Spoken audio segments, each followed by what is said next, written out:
Salvador. Permítanme. Mi nombre es Manuel Vicente Ramírez Recinos y soy de El Salvador, y este día tenemos el gusto y el honor de presentar el tema Derecho Internacional en el Sistema Estadounidense por la doctora Karen Zsigmond.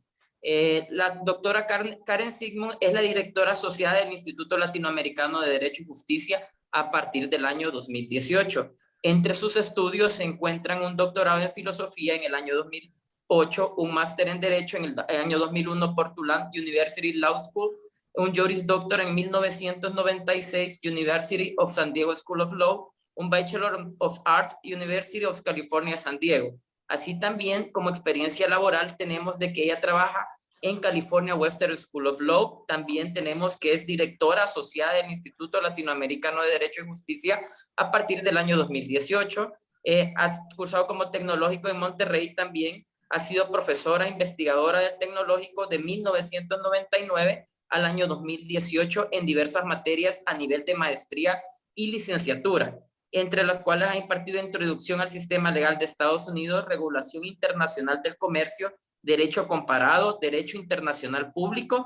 Asimismo, ha sido directora de maestría en derecho internacional en la Escuela de Gobierno y Política Pública del año 2004 al año 2014. Asimismo, ha sido directora de maestría en derecho en la Escuela de Gobierno y Política Pública del año 2009 al año 2014. Así como también para la Universidad Nacional Autónoma de México ha sido profesora de la cátedra de la Facultad de Derecho. Entre sus logros profesionales, ha dirigido programas internacionales con Chicago Kent College of Law e impartido cursos para universidades de Estados Unidos y México relacionados con temas del TLCAN y regulación del comercio internacional.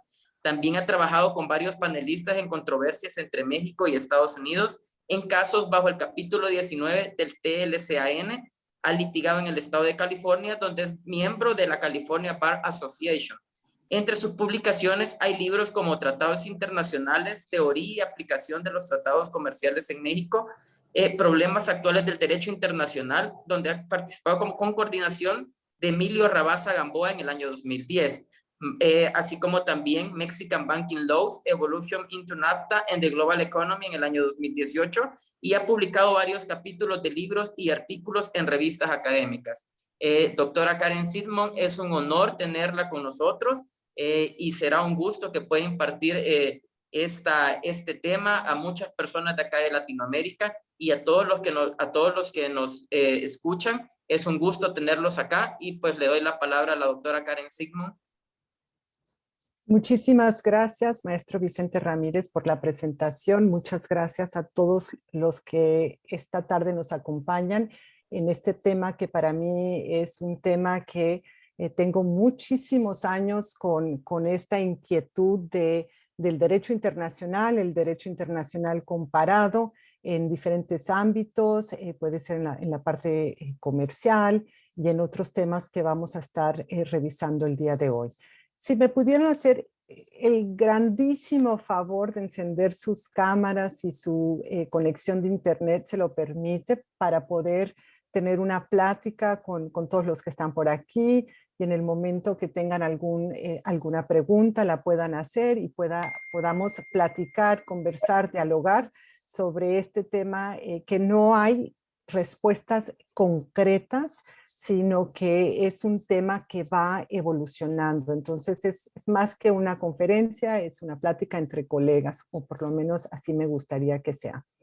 Voy a hablar un poquito, tengo unas láminas muy, muy breves solamente para plantear este tema dentro de lo que es la estructura de Estados Unidos y cómo funciona, porque en realidad muchísimos que observamos el sistema legal de Estados Unidos, sobre todo en la parte internacional, tenemos muchas preguntas de por qué Estados Unidos, cuando participa en el contexto internacional, parece ser que tiene un doble discurso. Por una parte promueve y por otra parte no quiere acatar, no quiere seguir las reglas que Estados Unidos mismo está empujando que el resto del mundo siga. Pero tiene una razón de ser y eso quisiera platicar con ustedes, sobre todo para entender desde el contexto del derecho interno de Estados Unidos por qué parece ser que hay este doble discurso. Cómo funciona el derecho internacional en el contexto nacional nos va a empezar a dar respuesta a este comportamiento que tiene como país en el contexto internacional. Vamos a empezar con lo más básico, que es la Constitución de los Estados Unidos de 1787. Esta Constitución es quizás la Constitución escrita más antigua y es una Constitución muy básica, muy escueta, con únicamente 7 artículos. Este primer documento de Estados Unidos viene después de una larga discusión entre los estados que apenas tenían muy poco de existir como un estado después de la Guerra de Independencia que inicia en 1776. Entonces, al inicio hay una confederación donde cada uno de los estados se creía autónomo y independiente y realmente con una visión muy local de lo que es el derecho. Y por lo tanto, eso no funcionó porque no había suficientes poder a nivel federal para realizar algunas actividades necesarias para la seguridad de este estado recién creado. Y por lo tanto, en la Constitución, lo que se hace básicamente es crear la estructura de un nuevo gobierno. Y vamos a empezar con los problemas que enfrentaban estos estados y la memoria que tenían en términos de la relación con Inglaterra.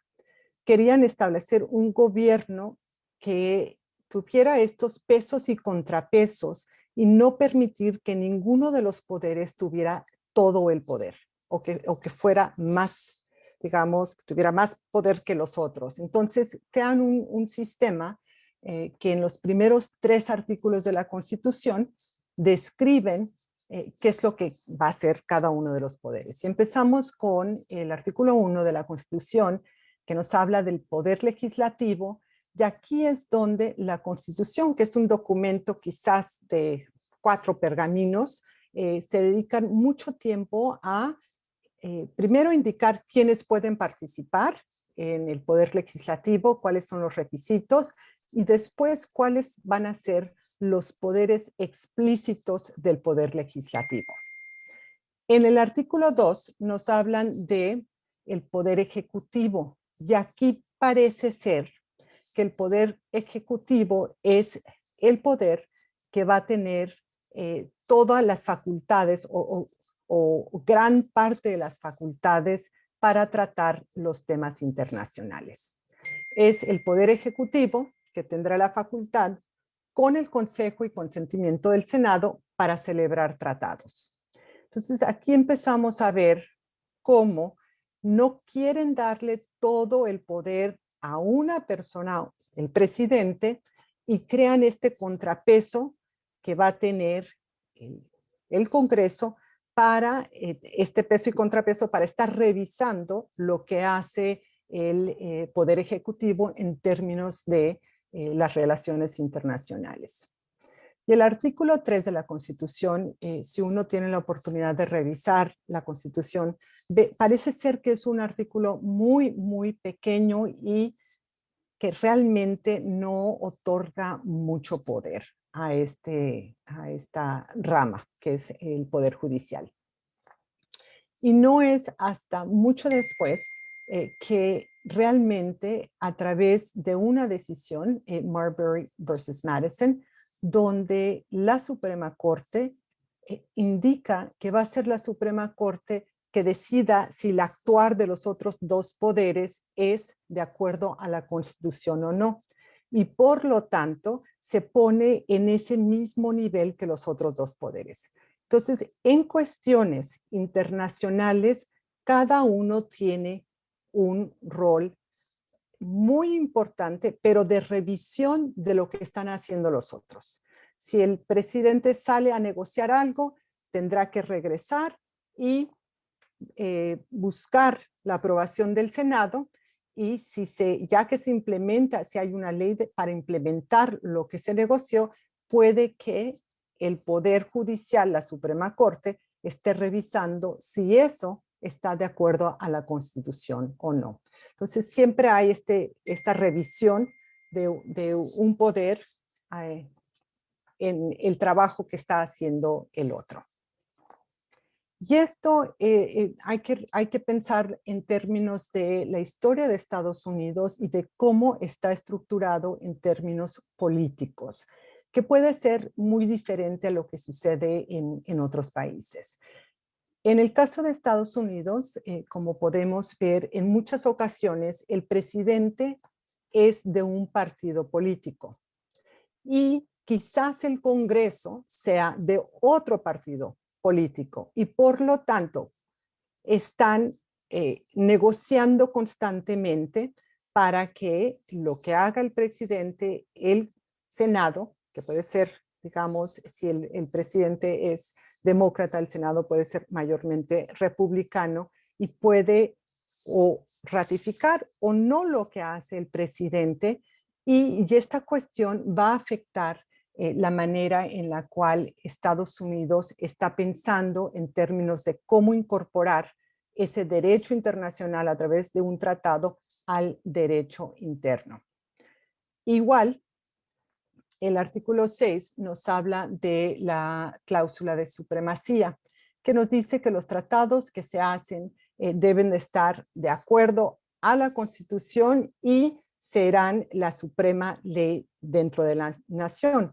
O sea, establecen el orden jerárquico de qué es lo que va a ser más importante. Y en el caso de Estados Unidos, hasta arriba de la pirámide está la Constitución. En algunos otros países que han incorporado cuestiones de derechos humanos, puede que algún tratado o una convención, permítanme un momentito, perdón, si entran, favor de apagar sus micrófonos para que, listo, ya estamos. Entonces, en el derecho interno de Estados Unidos, ante todo está la Constitución. Y si un tratado, si el presidente va a negociar un tratado, debe de ser de acuerdo a la Constitución, porque existe la posibilidad de que pueda haber un caso que se llegue a la Suprema Corte y que diga no está de acuerdo a la Constitución, y el compromiso que se hizo a nivel internacional no lo van a declarar constitucional internamente, y por lo tanto internamente los tribunales inferiores a la Suprema Corte no tendrán que seguirlo. Entonces esto va empezando a crear este sistema de compromisos externos en el contexto internacional versus lo que existe en el contexto nacional. Y como ustedes bien saben, hay dos doctrinas en términos de la relación entre el derecho internacional, bueno, hay tres, y el derecho interno, uno que es dualista, monista, y uno de cooperación o colaboración entre los dos sistemas. Y en Estados Unidos definitivamente siguen la tesis o la doctrina dualista. El derecho internacional está allá afuera y el derecho estadounidense es derecho nacional y es lo que se va a seguir. Entonces empiezan a haber conflictos y unas señales mixtas en términos de las obligaciones que tiene Estados Unidos en el exterior, porque puede negociar y firmar en el exterior, pero eso no necesariamente quiere decir que hacia el interior se van a tomar eso como derecho o como ley o como obligatorio. Entonces, sí es un poquito confuso, sobre todo para los otros estados cuando está negociando con Estados Unidos en ciertos temas o cuando Estados Unidos firma algún tratado internacional, porque todavía está la parte interna que no estamos seguros si realmente lo van a aplicar o no. Entonces está esa cuestión de los dos sistemas. Y por otra parte está la cuestión política. Como les acabo de mencionar, históricamente ha habido de un presidente de un partido y el Congreso de otro, y la Suprema Corte, ya que se van a nominar a los ministros y que se confirman, esos ministros estarán allí por vida. Entonces los que van cambiando son estos dos poderes, el Ejecutivo y el Legislativo, y muchas veces son de partidos diferentes. Entonces tenemos realmente un sistema que está constantemente digamos, en un proceso de no apoyar, si son de partidos contrarios, lo que está haciendo el otro poder. Y esto lo podemos, es una cuestión política.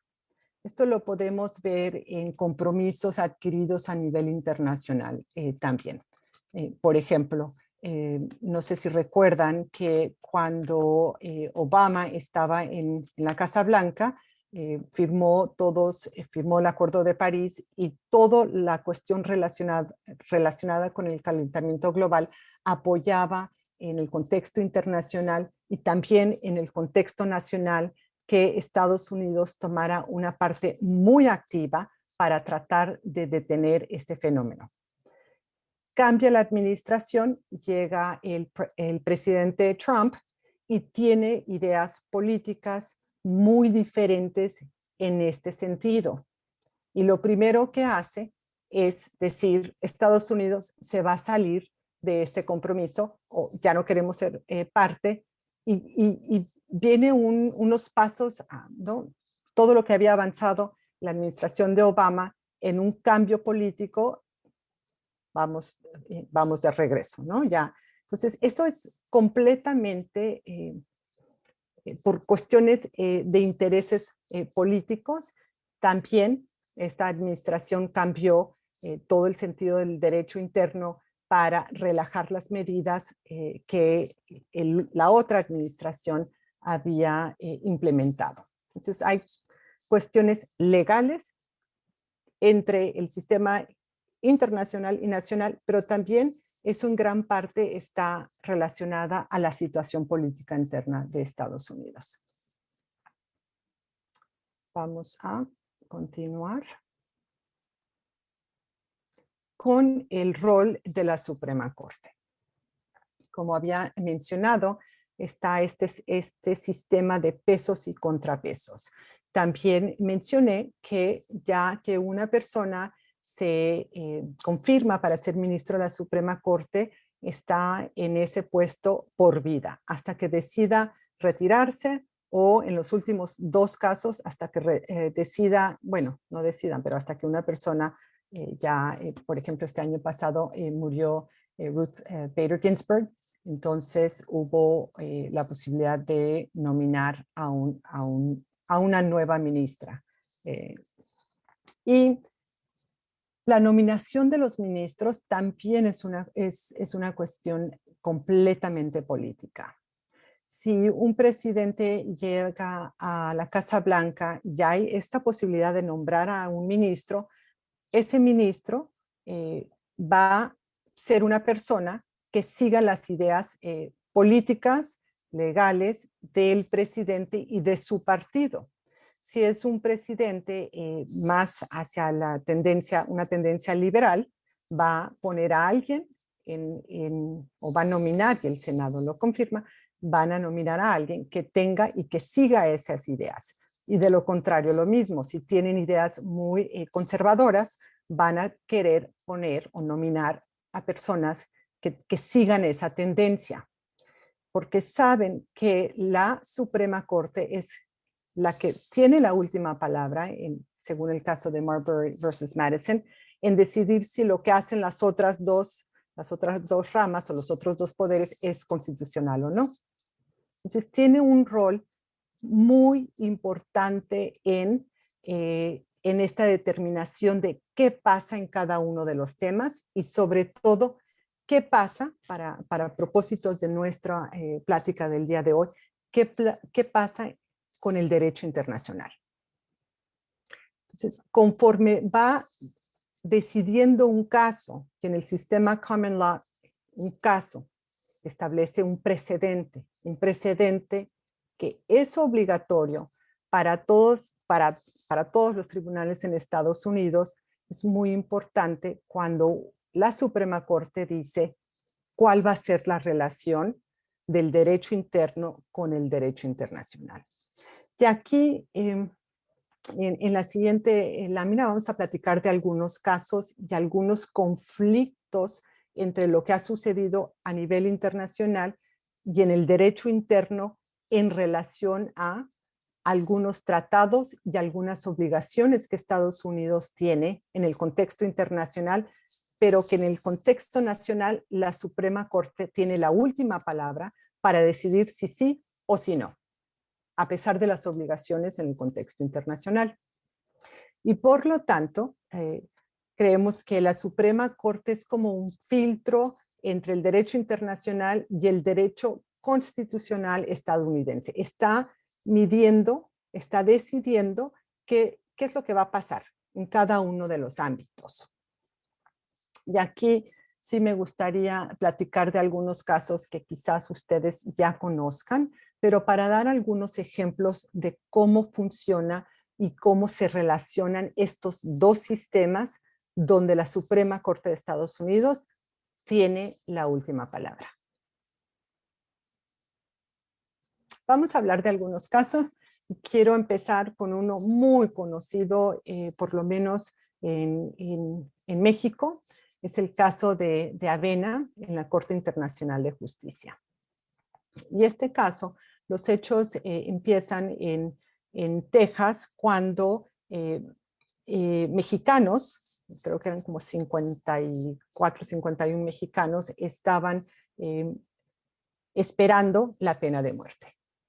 Y conforme estaban esperando la pena de muerte, están los abogados revisando pues, todo lo que sucedió en el proceso penal que los llevó a estar en esa situación. Y al revisar, igual el gobierno de México, se dieron cuenta que en este proceso las personas, los mexicanos, no habían recibido algunos derechos que tenían bajo la Convención de Viena sobre relaciones consulares. No se les había notificado a los mexicanos en el momento que inicia el proceso penal y durante el proceso penal. En ningún momento se les notificó que tenían derecho a, bajo la Convención, un documento internacional que Estados Unidos sí había firmado, que tenían derecho a poder notificar al consulado y recibir asistencia consular. Nunca sucedió.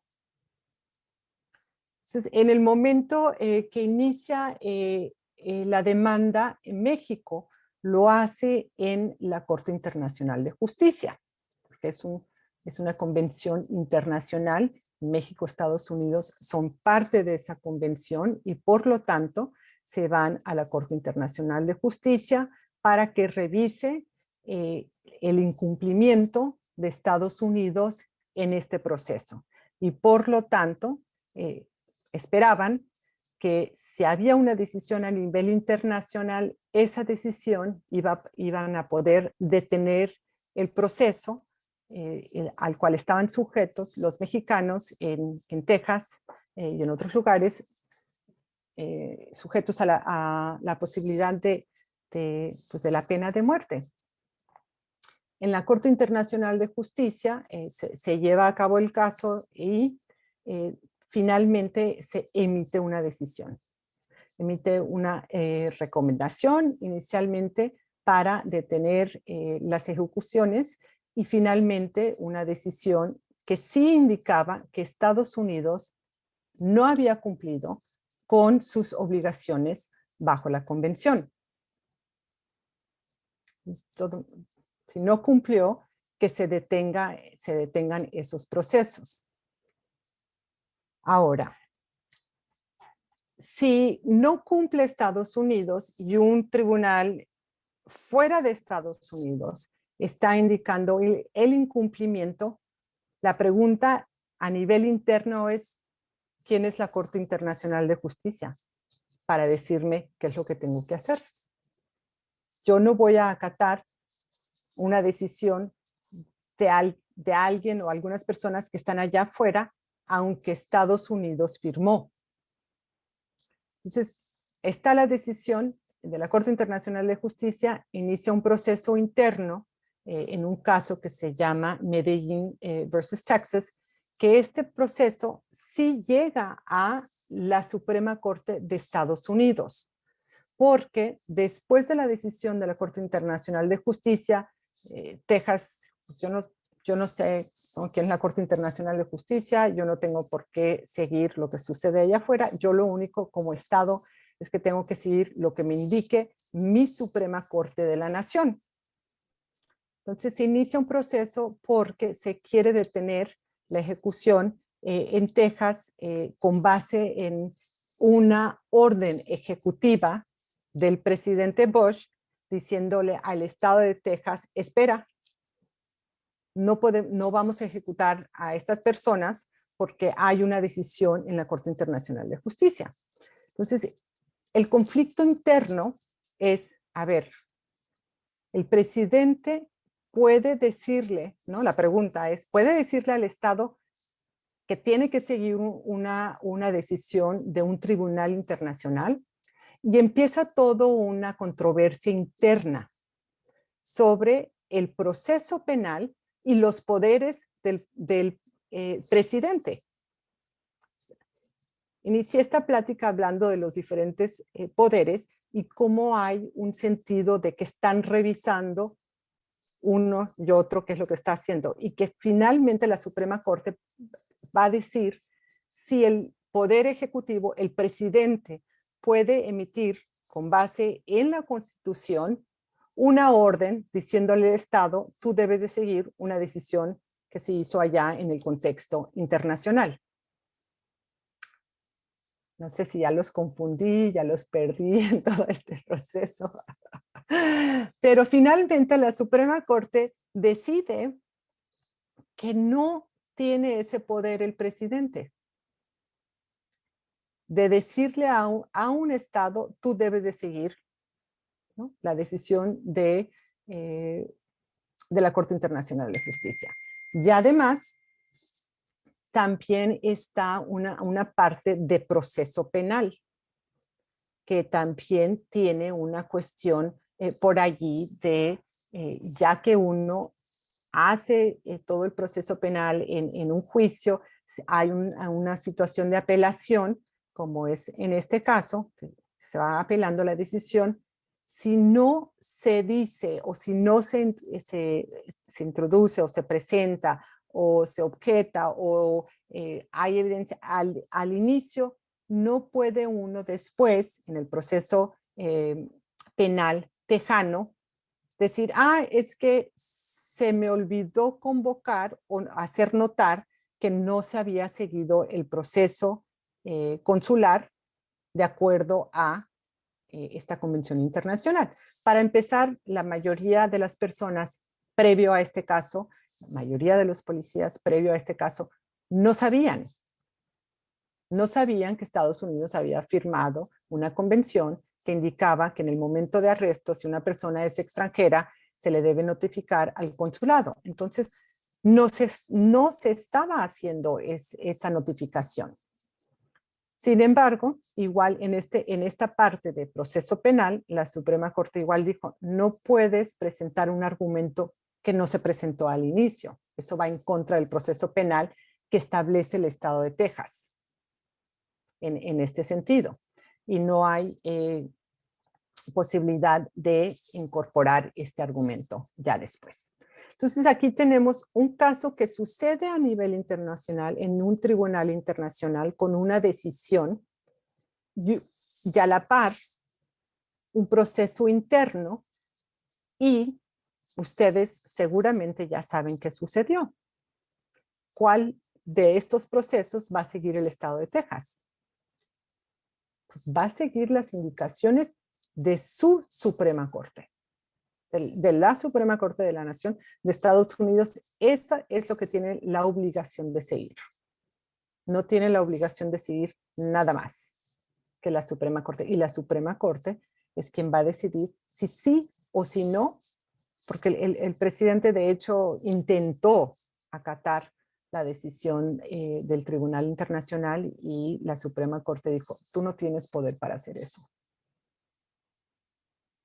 Entonces vemos aquí un conflicto en lo que está pasando a nivel internacional y lo que finalmente dice la Suprema Corte. Y desafortunadamente, pues esto llevó a la ejecución de esos mexicanos que estaba el gobierno de México tratando de detener. Uno de los resultados, digamos, positivos, si es que se puede hablar de resultados positivos en casos tan lamentables como este, es que algunos estados, a partir de esa decisión y de tener conocimiento, sí empezaron un proceso de entrenamiento para sus policías, indicando que como parte del proceso, si arrestas a una persona que piensas que es del extranjero, hay que notificarles, así como se les notifica que tienen derecho a abogado, que tienen derecho a permanecer en silencio, etcétera, también se les notifica que tienen derecho a asistencia consular. Entonces, eso es algo muy positivo, porque por lo menos ya las personas en ese estado, y en algunos estados sí lo incorporaron, tienen esa posibilidad que antes no existía. También algunos gobernadores, porque la mayoría estaban en Texas, pero algunos gobernadores con base en la decisión de la Corte Internacional de Justicia decidieron que no hubiera, ahorita no recuerdo la palabra, conmutar, cambiaron la sentencia de pena de muerte a digamos, una prisión, estar en la prisión por vida. Entonces decidieron cambiar la sentencia final en estos casos. Entonces, igual, allí fue un resultado positivo. Y los otros dos casos que están en la lámina, Stanford versus Kentucky de 1989 y Roper v. Simmons, es otra área completamente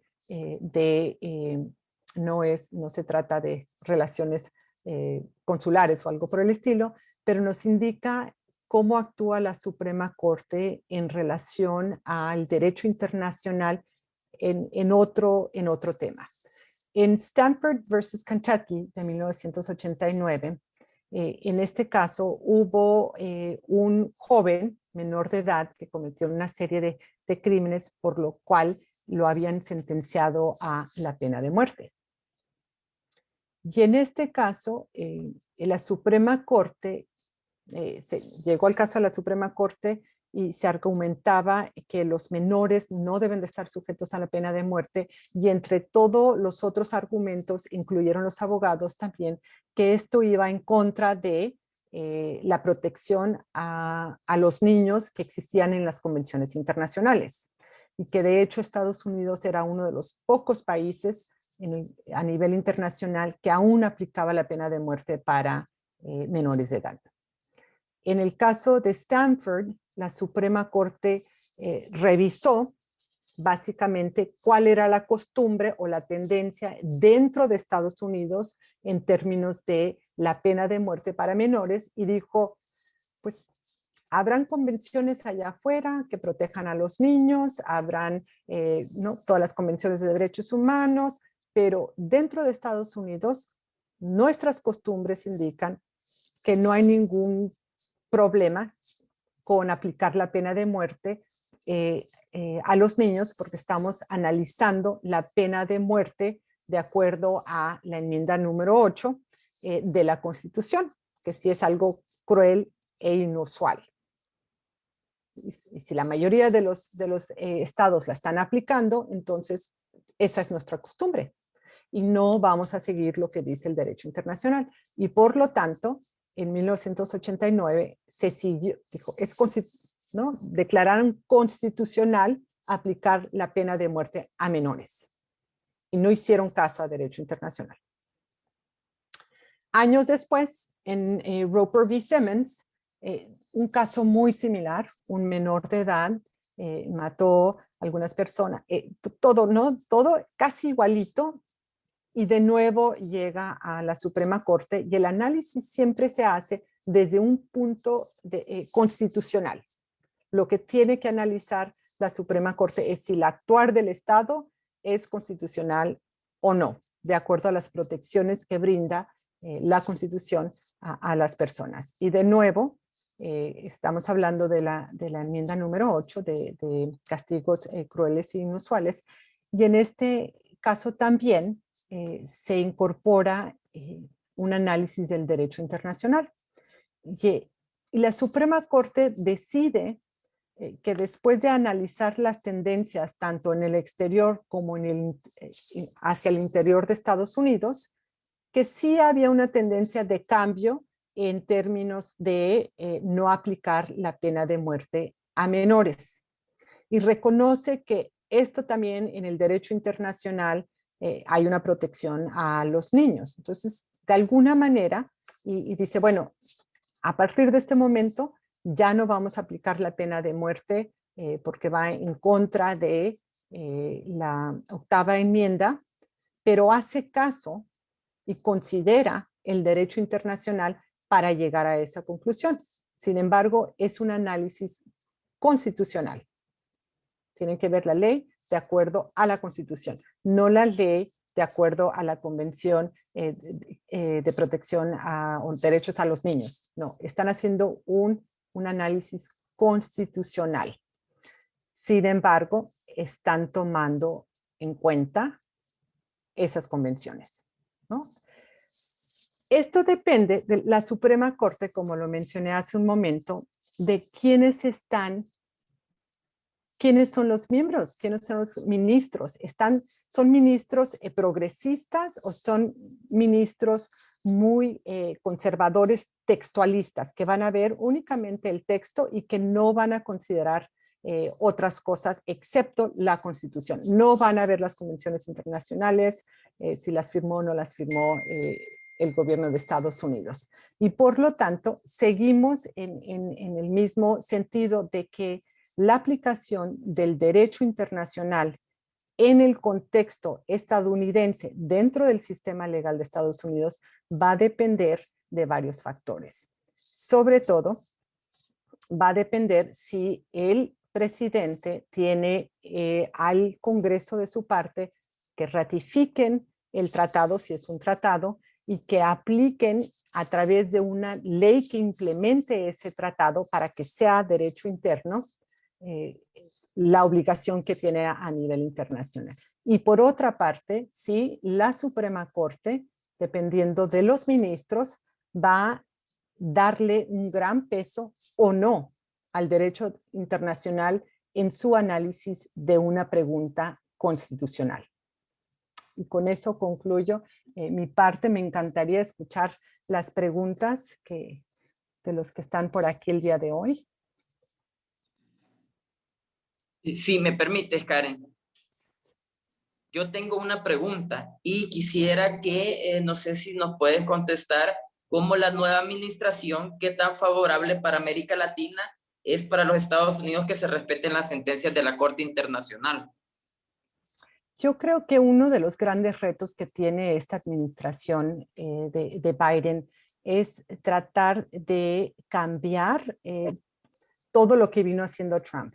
En general, la administración de Obama, y podemos ver que las administraciones en términos muy generales demócratas promueven el derecho internacional, las instituciones internacionales, la colaboración a nivel internacional, y llega una administración que dice America First, primero América. Y nos vamos a salir del Tratado de Libre Comercio, nos vamos a salir de la Organización Mundial de Comercio, nos vamos a salir de salud. Todas estas decisiones que uno dice, a ver, espérame, si si estamos en una pandemia, ¿cómo es que esta administración dice nos vamos a salir de la Organización Mundial de Salud? Entonces, hubo un cambio muy radical en términos de la postura de Estados Unidos en el contexto internacional bajo la administración de Trump. Ahora Biden tiene que retomar casi todos los temas internacionales para tratar de posicionar a Estados Unidos de una manera que diga, nosotros vamos a trabajar en el contexto internacional con las instituciones multilaterales, apoyando el Estado de Derecho y básicamente empujando para esta agenda que sí es, digamos, de respeto al derecho internacional, o por lo menos mucho más que la administración pasada. Entonces, yo creo que se viene una época de más cooperación y colaboración de Estados Unidos hacia el exterior. Muchas gracias, Karen, y comentarle a todos los demás que nos están escuchando de que pueden hacer sus preguntas por medio del chat, y darle un saludo a Victoria desde México, a Eduardo desde República Dominicana, a Ruth que es de Panamá, hasta Kansas City también, y a Colombia, a Roberto desde Colombia, y a Celeste que se encuentra también en Chile. Un saludo para todos. Y no sé si tienen otras preguntas que puedan hacerle a la doctora Karen, las pueden escribir para podérsela leer y que ella le resuelva cualquier duda.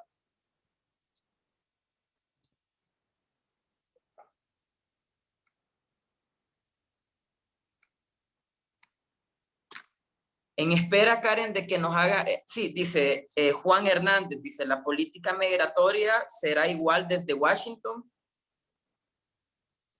No, yo creo que no. Yo creo que sí vamos a ver un cambio. Sin embargo, esos cambios, igual que todo lo otro que he mencionado, no son cambios que se pueden dar de un día para otro.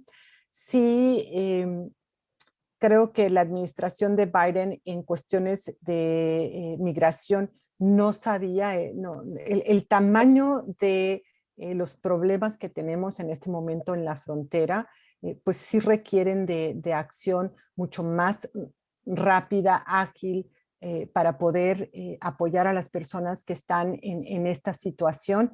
Y no estamos viendo en este momento una respuesta tan rápida como uno quisiera ver, pero creo que sí hay apertura para eso, que eso es un cambio muy grande, por lo menos en la narrativa de esta administración, de tratar de, por ejemplo, algo tan sencillo tan sencillo y tan importante y tan grave, y los niños, ¿qué pasa con los niños que vimos en la administración de Trump, que hubo una separación de los niños de sus familias?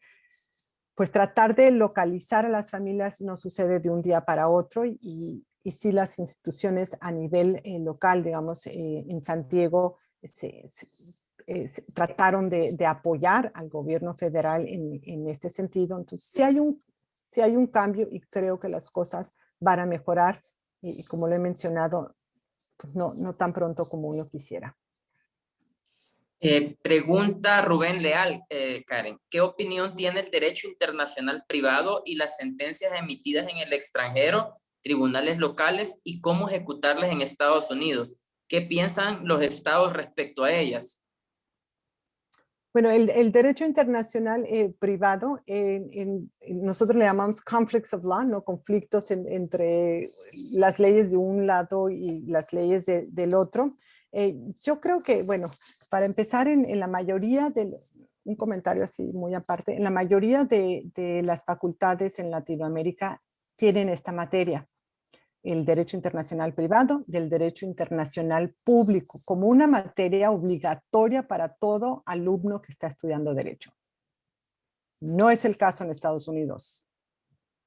Cuando se estudia derecho, la materia de derecho internacional, y derecho internacional incluye lo público y lo privado en Estados Unidos, no es materia, es algo que puede uno ver de manera opcional. Y esto nos habla igual de la cultura legal estadounidense en ese sentido. aunque sea una cultura legal muy activa, que las personas quieren usar el sistema legal, que quieren demandar por todo, no hay mucho conocimiento de lo que está pasando más allá de la frontera. Y mucho menos de cómo están aplicando del otro lado, ¿no? Si algo sucede en el otro lado, cómo es que puedo hacer cumplir esa sentencia. Esto pasa muy seguido en Estados Unidos. Tenemos la fortuna en la frontera de que hay una población que se mueve, digamos, Santiago-Tijuana, y por lo tanto hay controversias y conflictos que requieren de abogados que tengan conocimiento tanto del sistema estadounidense como el mexicano para saber en qué parte del proceso, ¿no? Dónde se inició la demanda, quién llega a una sentencia primero, si vamos a tomar a través del principio de comity, que en este momento se me olvida la palabra en español, de respetar la sentencia que se emite en otro estado, tomar y poder reconocerla primero para poder después ejecutarla, y viceversa, ¿no? De una sentencia que se emite en Estados Unidos para que se pueda ejecutar en otro país. Y esto en gran parte también tiene mucho que ver con los tratados y las convenciones de ejecución de sentencias. Y si los países involucrados en estos litigios, no en el litigio mismo, pero donde los particulares tienen su litigio, si los países tienen alguna relación y los mecanismos para apoyar en la ejecución de la sentencia. No sé si alguien más tiene otra pregunta que hacerle a la doctora Karen. Y si no hay preguntas, yo puedo hacer otra, doctora Karen, y Adelante. quisiera preguntarle, sí, hay otra de parte de Edgar. Dice, ¿se podría decir entonces que Estados Unidos se sujeta al principio de supremacía constitucional y posteriormente se ajusta a lo que establecen los órganos internacionales? Sí, sí. La Constitución es lo máximo en la pirámide, es lo que está arriba de todo lo demás que pueda hacer cualquiera de los poderes, todo. Siempre es de acuerdo a la Constitución. Por eso nosotros hablamos de derechos constitucionales o derechos fundamentales, a diferencia del lenguaje y la terminología que se usa en otros países que hablan de derechos humanos. Nosotros hablamos de derechos constitucionales, derechos fundamentales que se establecen en la Constitución, o todos los casos que han interpretado lo que está en la Constitución, que van creando derecho constitucional. Por eso digo en la lámina que la Suprema Corte es la que va decidiendo, actúa como un filtro en términos de lo que está allá afuera para poder incorporarlo al derecho nacional. Porque ya que dice la Suprema Corte que sí, es un derecho fundamental o es el derecho constitucional, entonces ya los tribunales inferiores lo van a tomar como derecho obligatorio, si no, no.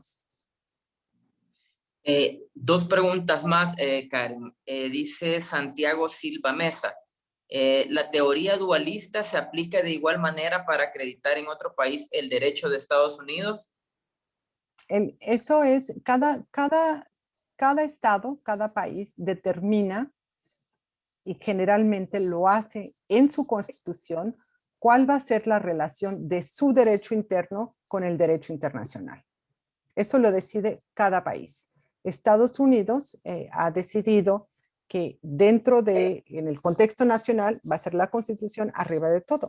Sin embargo, hay algunos países que en su Constitución han decidido incorporar protecciones, por ejemplo, de derechos humanos que están en convenciones internacionales, que esas van a estar arriba o a la par de la Constitución. Eso ya depende de cada país, de cada estado, lo que quiera hacer en términos de esta relación del derecho internacional con el derecho nacional. En cuestiones de derechos humanos sí he visto que algunos están a la par. La Constitución y las convenciones de derechos internacionales están ¿no? en el mismo nivel, ya hay algunas constituciones que dicen que los tratados o las convenciones internacionales de protección a los derechos humanos van a estar arriba de la constitución de su propio estado.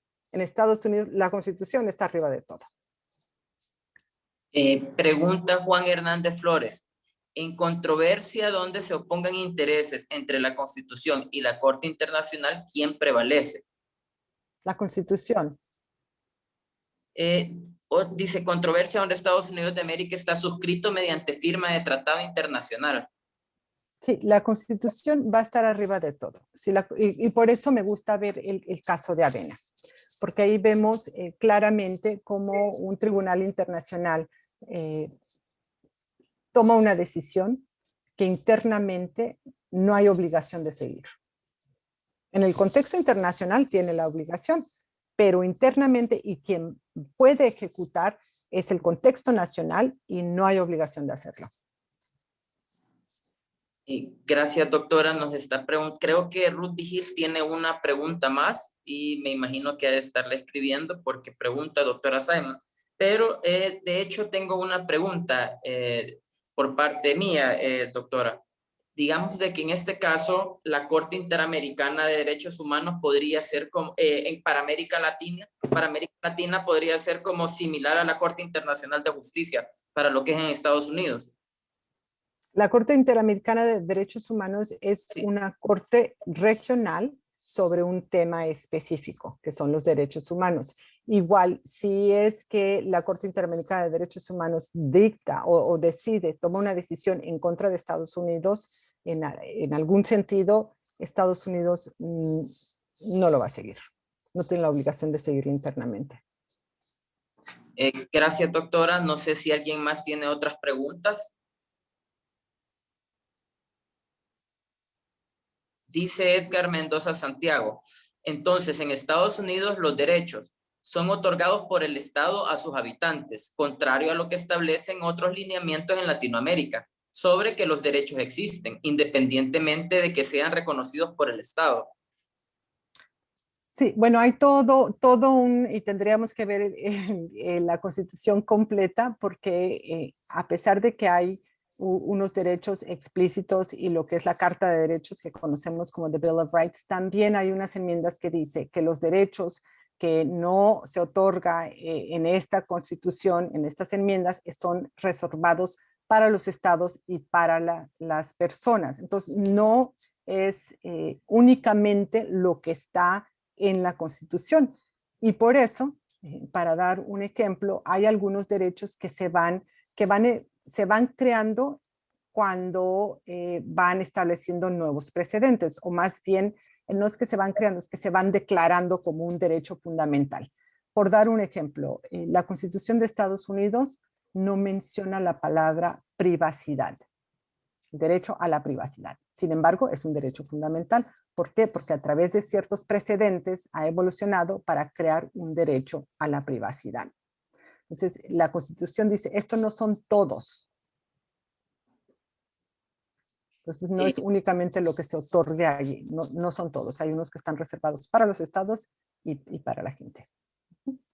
Sí, pregunta Ruth Vigil desde Panamá, doctora. El hecho de que Estados Unidos de América no es Estado parte de la Convención Americana sobre Derechos Humanos se debe a lo que explicaba al inicio de su ponencia.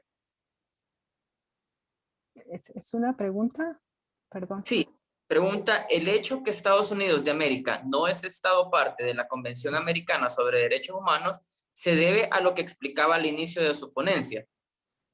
Sí, sí, Estados Unidos ha sido renuente en cuestión de derechos humanos y renuente, por ejemplo, en otra área que también es de suma importancia, que promueve, y esto lo dije al inicio, promueve, como fue la Corte Penal Internacional, la Convención de Roma, promueve y después dice, sí queremos que se haga, pero no quiero ser sujeto a la posibilidad de que lleven a la Corte Penal Internacional a alguno de mis generales. Entonces, empuja, pero dice, pero no quiero que me la, perdón que use esta palabra, pero no quiero que me la apliquen a mí. y eso es el doble discurso que es muy criticado en contra de Estados Unidos. Ahí está promoviendo derechos humanos en otros lugares, pero no quiere sujetarse a los tribunales internacionales y por eso dicen, no, mejor no, ahí no.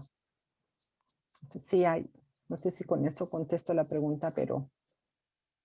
Sí, prácticamente viene siendo como que Estados Unidos avala todo lo que los demás países puedan suscribir, pero ellos en realidad no se suscriben y no van a acatar todo lo que los demás países hayan Bien acordado. dicho.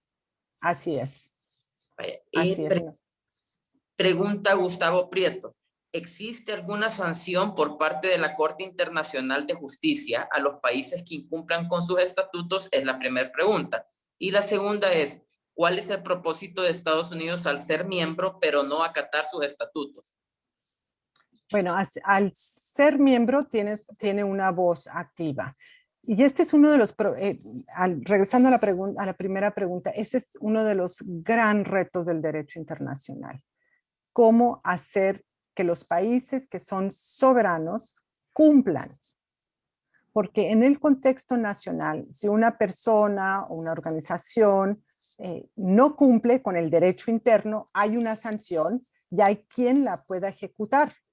Si una persona no sigue ¿no? los procesos, no sé, algo tan sencillo como no detenerse en un alto, hay una sanción, hay una multa. Si una persona actúa en contra de la sociedad y comete un crimen, la persona se va a prisión. En el derecho internacional, ¿qué podemos hacer en contra del Estado? Ese es el gran reto y el gran problema del derecho internacional. Si hay un incumplimiento de una de las partes a alguno de los compromisos bajo las reglas de las Naciones Unidas, iría al Consejo de Seguridad, donde Estados Unidos tiene el poder de veto. Entonces, va a permitir una sanción en contra de sí mismo. ¿Y qué podría ser esa sanción? En el contexto internacional, las sanciones principales son económicas. Entonces, ese es el reto del derecho internacional, que cuando hay un incumplimiento es muy difícil sancionar al país que no cumple. Que en algunos temas sí se han dado algunos avances en el derecho internacional. Por nombrar uno, en cuestión de comercio internacional, en la OMC, la Organización Mundial de Comercio, si no hay un cumplimiento, se permite una sanción económica, una represalia económica, que cuando varios países se juntan en contra de Estados Unidos porque no ha cumplido y le aplican una sanción, ahí sí podemos ver que puede existir la posibilidad de un cambio de comportamiento. De otra manera es muy difícil. Gracias, Karen. Otra pregunta por parte de Renato Viches. ¿Existe jurisprudencia de la Corte Suprema de Estados Unidos donde se haya reconocido la decisión de un tribunal extranjero en materia de derechos fundamentales? De nuevo, lo que van a reconocer en las decisiones de la Suprema Corte es si un actuar de algún Estado o una autoridad es constitucional o no constitucional. Eso es lo que va a resolver la Suprema Corte. Entonces, lo que está haciendo el análisis, viendo la Constitución y el actuar del Estado. No es viendo el actuar del Estado y una sentencia al exterior. No es el trabajo de la Suprema Corte. La Suprema Corte determina si es constitucional o no el actuar de una autoridad. Y no va a tomar, lo puede tomar como mencioné en el caso de la pena de muerte para menores. Como vamos a ver qué está sucediendo allá afuera, pero no porque no estoy obligada como Suprema Corte a usarlo, citarlo, porque lo único que tengo que revisar es si es constitucional o no, de acuerdo a lo que dice la Constitución y todos los precedentes establecidos que interpretan esa Constitución, no decisiones externas. Pregunta Edgar Santiago, doctora. En una obra de derecho en México leí que Estados Unidos no reconoce el derecho de organismos regionales. porque su sistema dota de mayores beneficios a sus habitantes, por lo tanto no puede someterse a un estándar menor. ¿Es esto cierto? A ver, espera, ¿lo puedes decir un poquito más lento? Okay.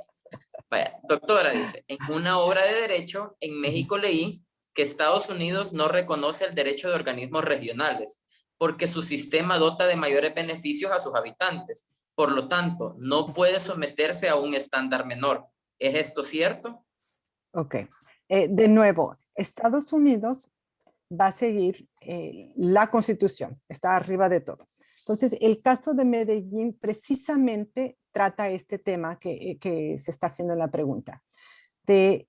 Estaban revisando la Suprema Corte si en el proceso penal de Texas se había seguido o no de acuerdo a cómo estaba establecido en ese estado. Si le agregábamos a ese proceso el derecho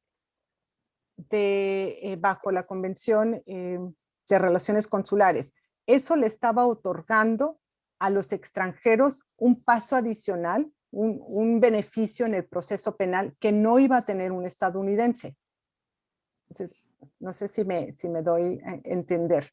Entonces, Estados Unidos le da el mismo derecho constitucional a todos los que están dentro de Estados Unidos, si son ciudadanos, residentes o personas que están viajando por Estados Unidos. Es el mismo, no voy a darle más derechos a uno y no a otros, porque entonces eso va en contra de igualdad ante la ley, que no se puede hacer, la protección de igualdad ante la ley.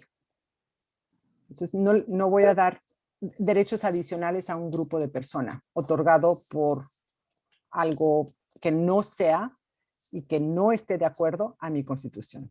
Es la base. Gracias, doctora. Creo que no sé si hay alguien que tenga más preguntas que realizar. O en ese caso, doctora, no sé si tiene algo más que agregar sobre el tema para poder compartir con todas las personas que han participado desde Colombia, México, República Dominicana, Panamá, Chile, Bolivia, El Salvador, a quienes les agradecemos por su presencia. No sé si tiene algo más que compartirnos, doctora. Muchísimas gracias a todos. Muchas gracias, Vicente.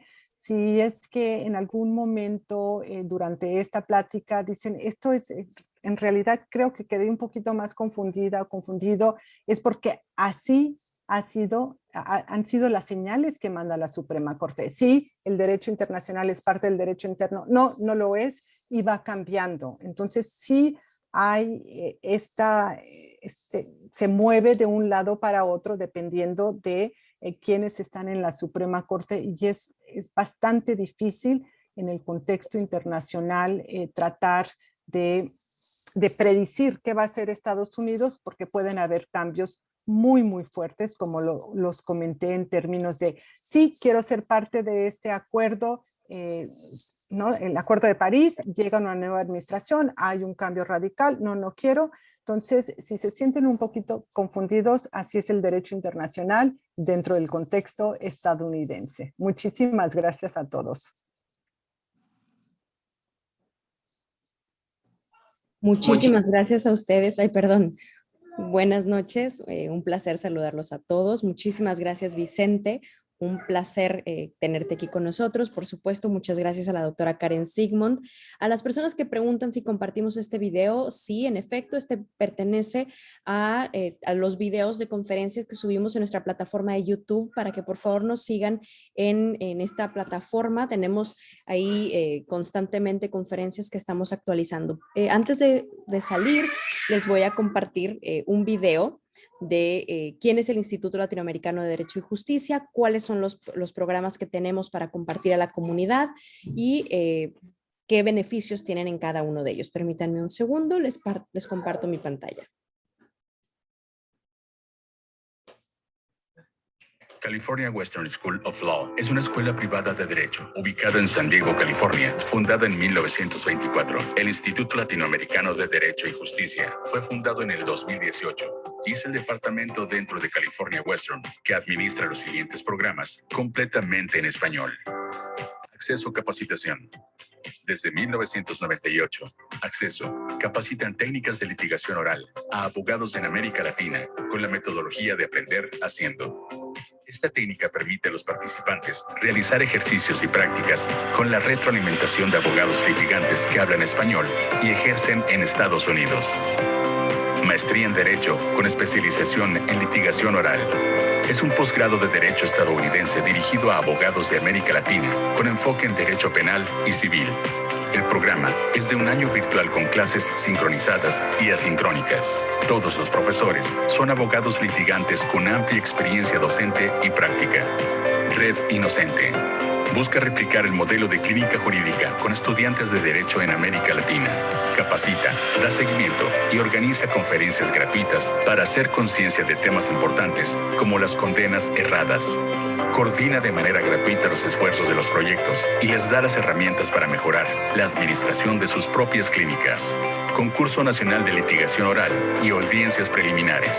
Programas de educación con fondos de subsidio del gobierno federal americano, diseñado para capacitar y hacer que los estudiantes practiquen las destrezas aprendidas en simulaciones de mediación, audiencias preliminares y de juicio oral. Los conocimientos adquiridos en este concurso les dan a los participantes la posibilidad de competir en el mundo laboral con mucha ventaja. Brooks International Moot Court Competition. Cada año, los alumnos se enfrentan entre sí, mostrando sus habilidades y destrezas en juicio oral, con apoyo de un asesor académico y la participación de abogados estadounidenses como jueces de la competencia. Ofrece una retroalimentación valiosa a los participantes para mejorar sus técnicas y conocimientos. Esta competencia se lleva a cabo en la ciudad de San Diego, California, donde tienen la oportunidad de presenciar audiencias de juicio oral reales dentro de las instituciones gubernamentales del Condado de San Diego y Chula Vista. El Instituto Latinoamericano de Derecho y Justicia está comprometido con la comunidad latina, brindando estos programas y herramientas que tienen como objetivo ofrecer capacitación de calidad para formar abogados éticos y con un sentido de responsabilidad social e impacto positivo en los sistemas de justicia.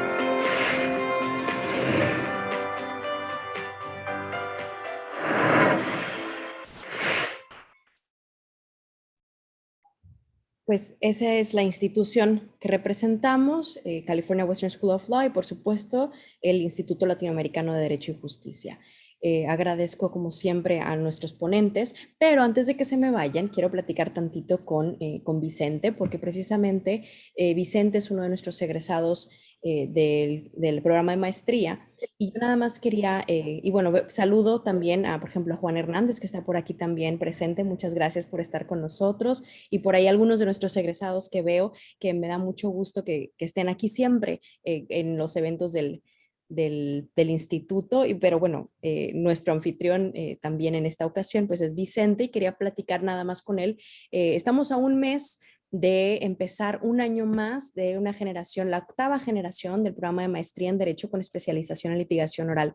Me gustaría, Vicente, que en pocas palabras nos apoyaras en decir cuál ha sido tu experiencia como egresado del programa de maestría. Buenas tardes nuevamente a todos. En cuanto al programa de maestría, puedo decirles de que quizás tomé la mejor decisión de mi vida en tomar la maestría. Se me han abierto demasiadas puertas en cuanto a mi país por haber estudiado la maestría y pues a cada uno de los que participaron ahora y que no conocen California Western School of Law, los invito a que tomen la maestría porque les abrirá muchas puertas en sus países y pueden ser una de las mejores decisiones que tomen en cuanto a ustedes que son estudiantes de Derecho. La litigación oral, hoy por hoy, creo que es una de las cosas y herramientas más importantes que tenemos en nuestro sistema jurídico y pues agradecido con California por tomarme en cuenta, por seguir pidiendo de mi colaboración para que pueda compartir con ustedes y hacerles saber qué tan importante es estudiar una maestría como la que estudié en California Western School of Law. Y aparte de eso, lo más importante es que tiene uno de los proyectos más importantes y más humanos, que es Red Inocente, que creo de que si ustedes tienen la posibilidad de poder ir a San Diego, tomar la maestría, se pueden dar cuenta de lo importante que es ese proyecto en nuestra sociedad y en nuestros países de América Latina, donde quizás existe mucha corrupción y hay personas inocentes que están detenidas tras las rejas y nosotros como abogados no nos podemos percatar de eso porque quizás solo queremos ser abogados para poder defender a X persona o poder, digamos, superarnos como profesionales. Pero yo les invito que como abogados y profesionales que somos, lo más importante que tenemos en nuestras vidas es salvar a un inocente que está tras las rejas. Gracias, Rubí, gracias, doctora Karen, y gracias por todo. Estoy para servirles, como les digo. Al contrario, gracias a ti, Vicente. Bueno, les comparto también que él, por supuesto, también es el coordinador del Proyecto Inocente dentro de El Salvador, entonces él está muy entusiasmado también con ese proyecto y, por supuesto, es un proyecto muy interesante para las personas que están preguntando cómo ser parte de Red Inocente. Pueden ingresar a la página web redinocente.org. Ahí pueden encontrar, y la pongo ahora en el chat, pueden encontrar el correo electrónico .org, ahí está, donde pueden enviar su correo diciendo en dónde se encuentran y cómo es que pueden apoyar desde cualquier punto de América Latina o incluso Estados Unidos, en donde ustedes se encuentren. Posiblemente hay un proyecto o tenemos una liga con un proyecto que pudieran ustedes aportar su experiencia, por supuesto. Para las personas que piden información de la maestría, por supuesto, con muchísimo gusto, en cuanto concluya esta reunión, yo les voy a hacer llegar la información. Realmente tenemos muy poco tiempo, estamos a 3 semanitas de una nueva generación.